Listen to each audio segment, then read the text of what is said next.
Hello guys, मैं आशा करती हूँ आप सब अच्छे होंगे। तो मैं इस स्टोरी की एक छोटी सी समरी या ओवरव्यू कह सकते हैं दे रही हूँ।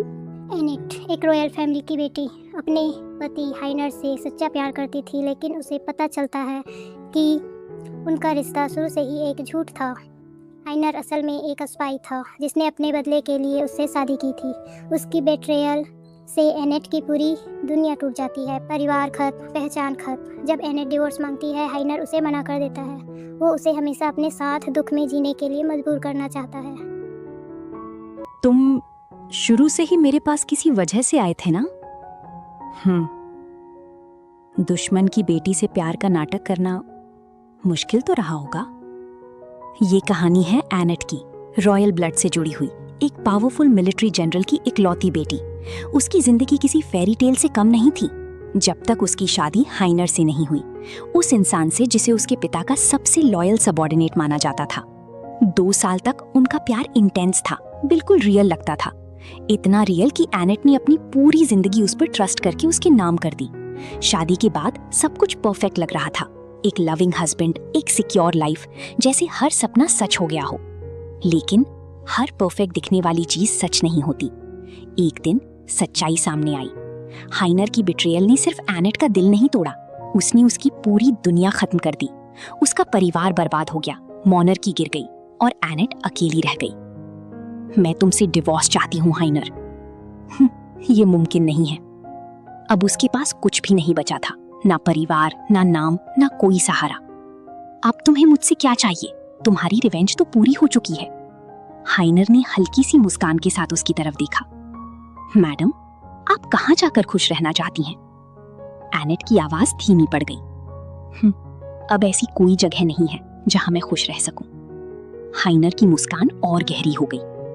अगर ऐसा ही है तो फिर आप जिंदगी भर मेरे साथ रहकर ही दुखी रहेंगी। उस पल एनेट को समझ आ गया, ये कहानी अभी खत्म नहीं हुई है। हाइनर की रिवेंज अभी भी जारी है और इस टॉक्सिक रिश्ते से बाहर निकलने के लिए एनेट को खुद अपनी जंजीरें तोड़नी होंगी। पीछे मुड़कर देखो तो उनके मिलने में किस्मत जैसा कुछ भी नहीं था। कभी एनेट उन लोगों में से थी जो प्यार और किस्मत पर यकीन करते हैं, अ ट्रू रोमांटिक फेटलिस्ट। लेकिन अब वो सब बहुत पीछे छूट चुका था। उसे याद आया, उसके फिलॉसफी टीचर ने एक बार कहा था, किस्मत जैसी कोई चीज नहीं होती। जब हम किसी इत्तेफाक को एक्सेप्ट कर लेते हैं तभी उसे फेट का नाम दे देते हैं।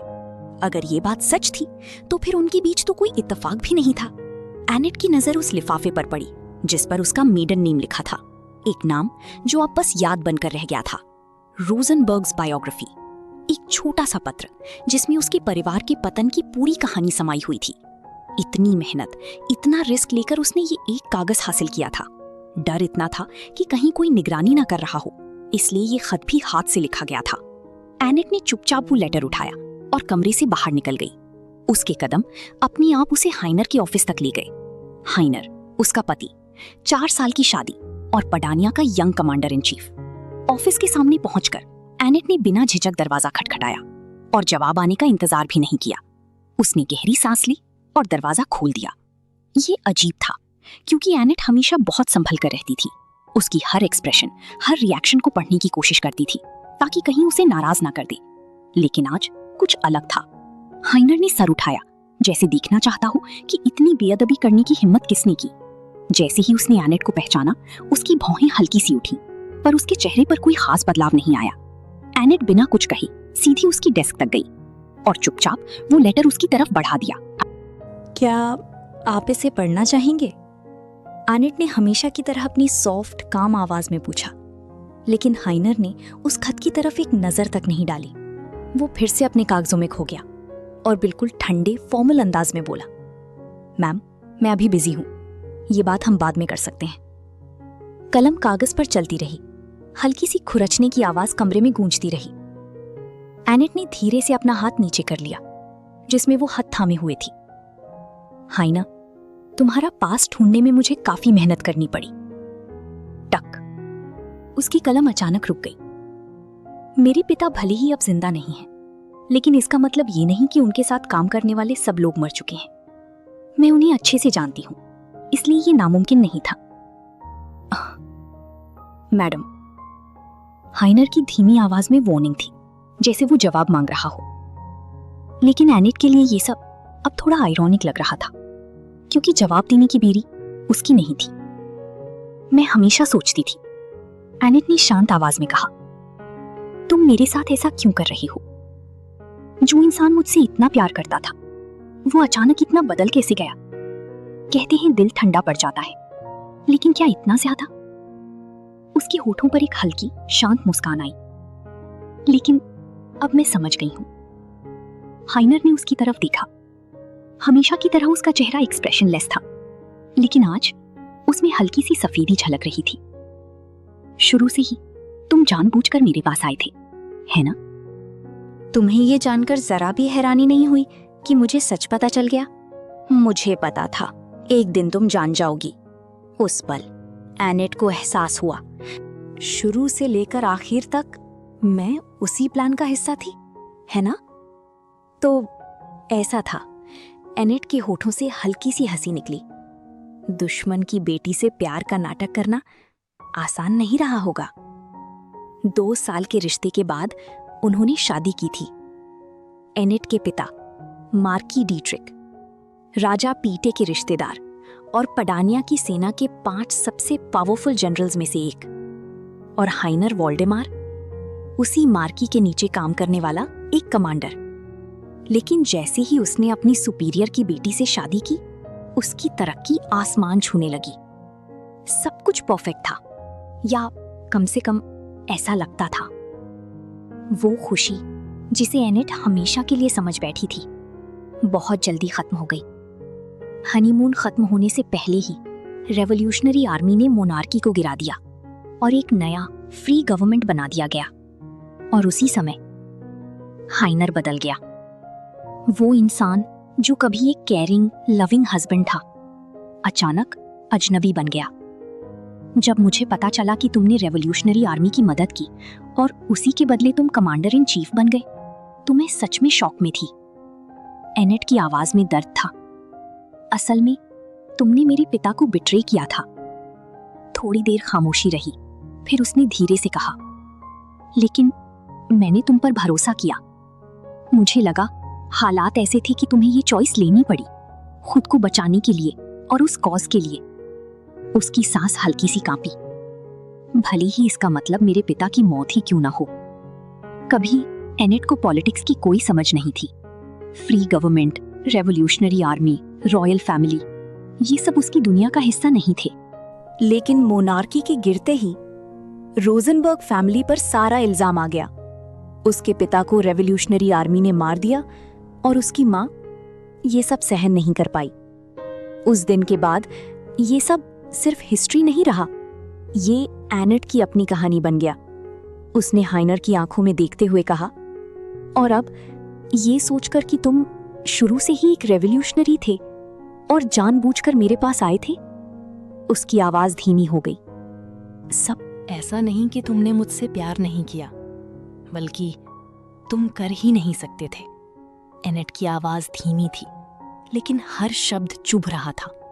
क्योंकि अगर ये सच है तो मेरे पास कुछ भी नहीं बचता, क्योंकि मेरे पास बस एक ही चीज थी, तुम पर भरोसा। उस दिन के बाद एनेट ने जैसे सांस रोककर जीना शुरू कर दिया। वो बाहर तक नहीं जा सकती थी। जैसे ही वो कदम बाहर रखती, लोगों के ताने, आरोप उसे घेर लेते। रॉयल ब्लड, मार्की डीट्रिक की बेटी, वही जनरल जिसने सिविलियंस और रेवोल्यूशनरी आर्मी को कुचला था, खून पर पलने वाली औरत। जिंदा होकर भी वो जी नहीं रही थी। उसका एकमात्र सहारा उसका पति था, लेकिन हाइनर, वो तो बहुत पहले ही बदल चुका था। हमेशा बिजी, हमेशा इंडिफरेंट, और कभी कभी उसकी नजरों में साफ नफरत दिखती थी। मैंने कोशिश की थी तुम्हें वापस बदलने की। एनेट हल्का सा हंसी, खुद पर। कितनी बेवकूफ थी मैं, क्योंकि तुम बदले ही नहीं थे। कमरे में सन्नाटा छा गया। तुमने मुझसे कभी प्यार किया ही नहीं। हाइनर बस चुप बैठा रहा, एक पत्थर की मूर्ति की तरह, बिना किसी एक्सप्रेशन के।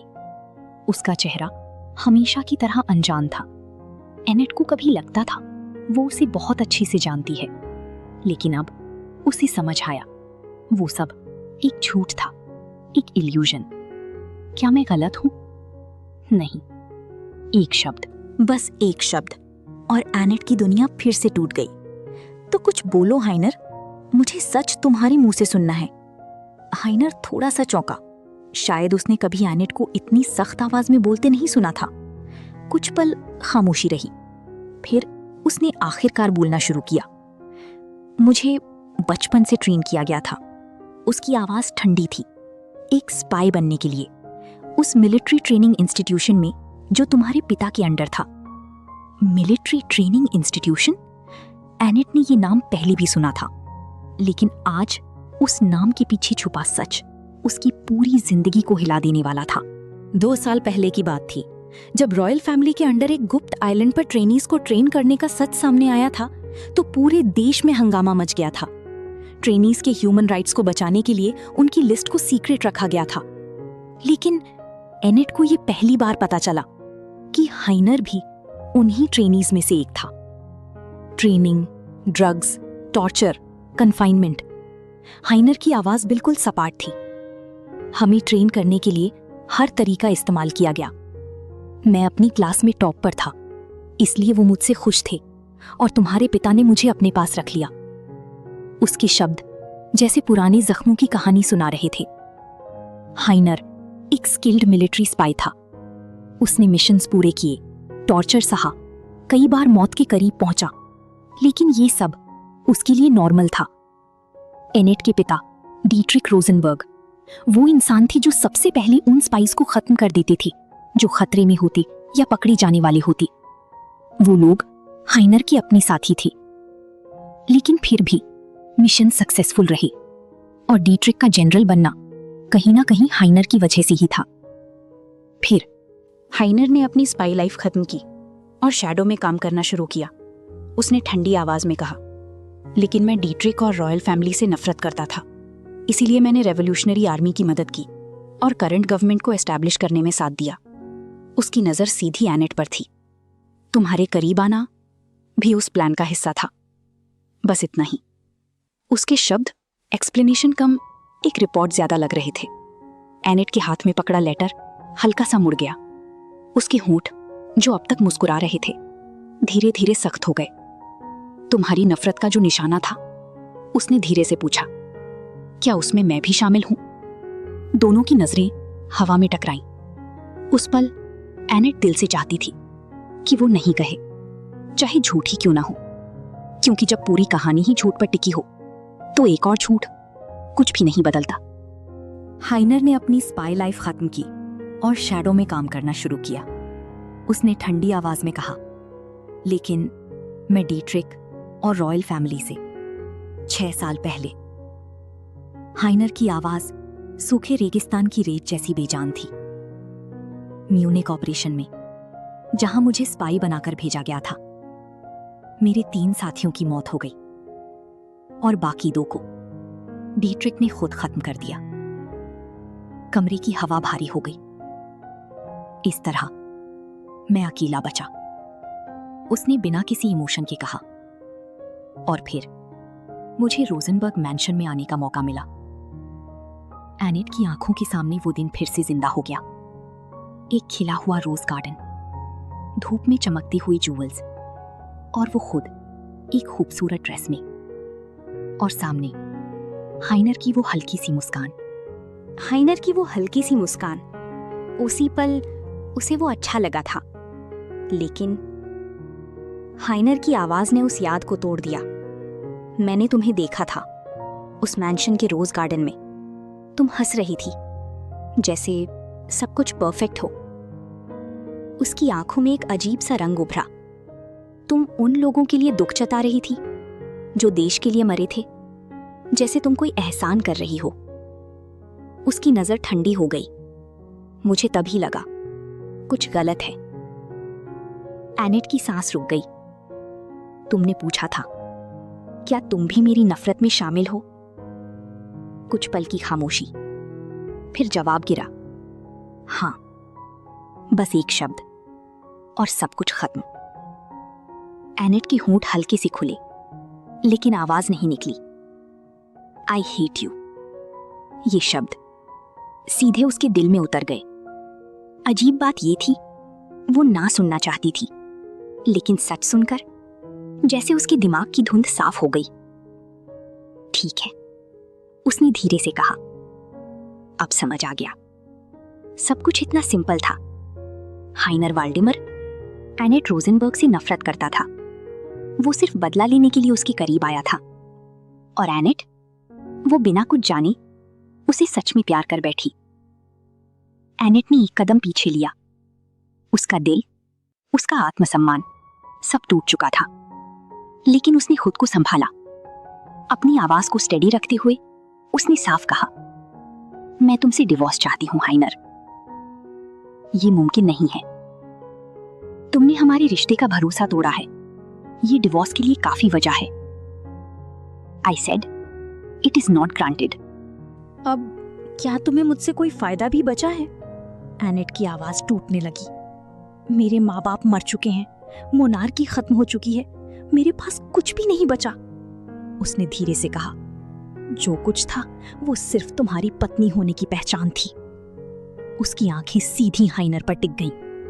तुम्हारा बदला तो पूरा हो चुका है। कुछ पल सन्नाटा रहा, फिर हाइनर धीरे धीरे खड़ा हुआ। उसका लंबा भारी शरीर जैसे और ऊंचा होता चला गया। एनेट ने सिर उठाकर उसे देखा। वो खिड़की से आती रोशनी के सामने खड़ा था, और उसका चेहरा पूरी तरह साए में डूबा हुआ। एक अजीब डर एनेट के अंदर दौड़ गया। वो पीछे हटने की कोशिश करती है, लेकिन उससे पहले ही हाइनर का हाथ आगे बढ़ता है और उसकी ठोड़ी पकड़ लेता है। मैडम। उसकी आवाज धीमी और खतरनाक थी। आप कहां जाएंगी खुश रहने के लिए? एनेट की आंखें खाली हो गईं। ऐसी कोई जगह नहीं है जहां मैं खुश रह सकूं। हाइनर के होठ धीरे धीरे फैल गए। एक ठंडी डरावनी मुस्कान। उसके गालों में गहरे डिंपल्स उभरे। तो फिर ये आसान है। उसने एनेट के ही शब्द दोहराए। अगर ऐसा ही है, उसकी पकड़ थोड़ी और सख्त हो गई, तो आप पूरी जिंदगी मेरे साथ रहकर ही दुखी रहेंगी। उसके पीछे डूबता हुआ लाल सूरज कमरे को खून जैसी लाल रोशनी से भर रहा था। वो नजारा किसी नरक के दरवाजे जैसा लग रहा था, और उसी पल एनेट को समझ आ गया, ये सब खत्म नहीं हुआ है। हाइनर का बदला अभी भी जारी है।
कमेंट्स में लोग ऑलरेडी वार्न कर रहे हैं कि स्टोरी काफ़ी पेनफुल होने वाली है और ऑनेस्टली वाइब देख के लग भी रहा है। तो आप अपना ओपिनियन भी ऐड करो कमेंट बॉक्स में।